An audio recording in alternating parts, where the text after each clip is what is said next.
SC ఎస్టీలకు ఉన్నట్టుగానే బీసీలకు కూడా అట్రాసిటీ చట్టం ఉండాలనేటువంటి అంశం పైన నిన్న లక్డీకాపూర్లోని హోటల్ అశోకాలో ప్రజా సంఘ బీసీ సంఘాలు మేధావులతోటి నిన్న సమావేశం నిర్వహించడం జరిగింది. ఆంధ్రప్రదేశ్ ప్రభుత్వం ఎట్లయితే బీసీలకు అట్రాసిటీ చట్టం తీసుకొచ్చిందో ఏది మొన్న సేమ్ అలాంటి చట్టమే తెలంగాణ రాష్ట్రంలో కూడా తీసుకురావాలని ప్రభుత్వం ముందు డిమాండ్ చేసినాం. అలాగే జూన్ 2 తారీఖు రోజు మార్చి 2 తారీఖు రోజు ఇందిరా పార్క్ దగ్గర ఈ అట్రాసిటీ చట్టం కావాలనేటువంటి ఉద్దేశంతో మహాధరణ కార్యక్రమాన్ని కూడా నిర్వహించడం జరుగుతూ ఉంది. ఆ కార్యక్రమంలో మేమందరం కూడా పాల్గొంటా ఉన్నాం.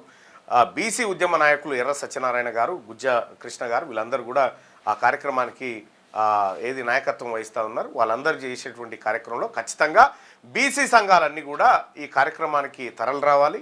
ఎందుకంటే బీసీలకు కూడా అట్రాసిటీ చట్టం అనేది తప్పకుండా అవసరం, ఇది అనివార్యత కూడా.